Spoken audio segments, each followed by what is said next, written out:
अब हमारे पास आते हैं फिज़िकल प्रॉपर्टीज़ की सेकंड पार्ट पे। कुछ प्रॉपर्टीज़ हैं जो उसके अंदर कवर नहीं हुई थी। तो जो पहली प्रॉपर्टी है वो है बेंजोल्ड ब्रुक इफेक्ट, ठीक है। इसके अंदर क्या होता है कि कभी भी जैसे कि जो बैकग्राउंड में कलर है या फिर जो साथ में कलर है उसकी वजह से जो हमारा कलर है और जो ह्यू है यानी मेन स्पेसिफिक जो कलर है उसकी ब्राइटनेस और डार्कनेस पे फ़र्क पड़ता है। ये एग्जांपल देखिए आप। अब इसमें क्या है, एक में हमारे पास क्या है, बैकग्राउंड में ऑरेंज कलर है, एक में क्या है, येलो कलर है, ठीक है। अब ये जो सर्कल है ना वो दोनों में ब्लू कलर से है, लेकिन जब आप देखोगे ना, अब इस ऑरेंज वाले का ब्लू देखो और अब इस येलो वाले का ब्लू देखो, ये जो ब्लू है ना येलो में, ये थोड़ा ग्रीनिश शेड में आपको लगेगा और ये थोड़ा ब्लू शेड में लगेगा। ऐसा क्यों हो रहा है? क्योंकि बैकग्राउंड में कलर की वजह से जो हमारा कलर होता है उसके ऊपर फ़र्क पड़ता है, ठीक है। आप पास में कौन सा कलर है, बैकग्राउंड में कौन सा है, तो वो अफेक्ट करता है। इसी को कहते हैं बेंजोल ब्रुक इफेक्ट, ठीक है।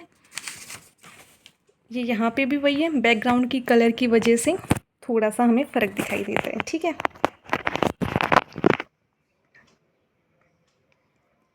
अब आता है रियोलॉजी। रियोलॉजी क्या होता है कि कोई भी मटेरियल है, ठीक है, अगर वो फ़्लो करता है, कैसे वो फ़्लो करता है, तो वो है रियोलॉजी, ठीक है। विस्कोसिटी क्या होती है? अब वो क्या है कि फ़्लो को रजिस्ट करती हैं कई लिक्विड, जैसे आप टमाटो सॉस है, आप पानी में देखो, ठीक है, इसकी विस्कोसिटी और जो टमाटो सॉस है, ठीक है, टमाटो सॉस क्या एक विस्कस है, वो ऐसे फ़्लो नहीं करेगी, ठीक है। तो वो कहाँ पे उसकी क्या प्रॉपर्टी होगी, विस्कोसिटी। अब आते हैं डक्टिलिटी पे।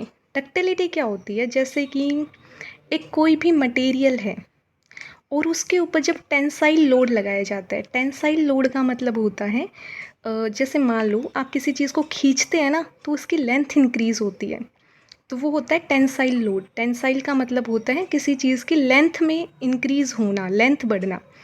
दोनों मान लो दोनों एंड पे आपने क्या किया, फोर्स लगा दी, तो उसकी लेंथ बढ़ गई, तो उसे कहेंगे टेंसाइल लोड में। तो यहाँ पे क्या होता है, डक्टिलिटी है। अलग अलग मटेरियल की डक्टिलिटी अलग अलग होती है। जैसे यहाँ पे है, अगर कोई मटेरियल डक्टाइल होता है तो उसमें क्या होगा, वो वायर्स में चेंज होने में हेल्प मिलती है, इसलिए डक्टिलिटी एक इम्पोर्टेंट प्रॉपर्टी है डेंटल मटेरियल्स की। यहाँ पे दिखाया गया, ये देखें, अब इसके ऊपर फोर्स लगाई तो इसकी लेंथ में इंक्रीज़ हो गया, और ये है वायर्स। तो वायर्स हैं वो डक्टिलिटी प्रॉपर्टी के कारण, मेटल डक्टाइल थी इसलिए वो वायर्स में चेंज हो पाई। मेलेबिलिटी क्या है? ये भी इम्पोर्टेंट टॉपिक है, बहुत बार एमसीक्यू आते हैं, एमडीएस में भी आते हैं और स्टेट एग्ज़ाम्स में भी देखने को मिलते हैं।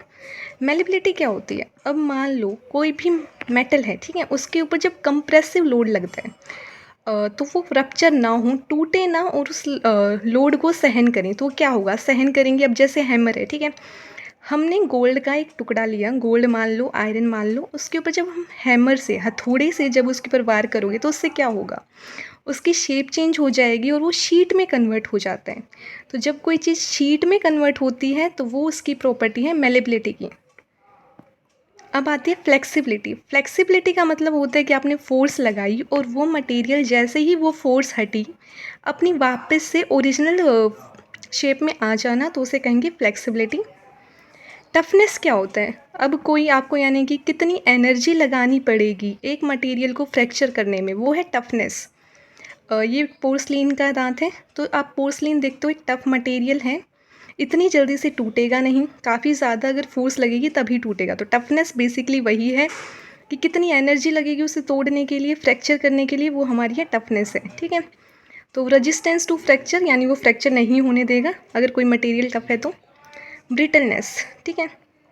ब्रिटलनेस क्या होता है कि कोई भी मटेरियल है और वो इजीली फ्रैक्चर हो जाएगा। जैसे एक ग्लास की प्लेट है, ठीक है, आपने क्या किया, कहीं से भी टूटेगी, ठीक है, कहीं से भी अगर गिर जाएगी तो ग्लास टूट जाएगा। क्यों? क्योंकि वो मटेरियल ब्रिटल है, ठीक है। Thank you. और आप पिछली वीडियो देख लीजिएगा, पार्ट 1 में है कुछ प्रॉपर्टीज़ और कुछ आएंगी नेक्स्ट में। अगर आपको वीडियो में कुछ भी समझ आता है तो प्लीज़ कमेंट, लाइक।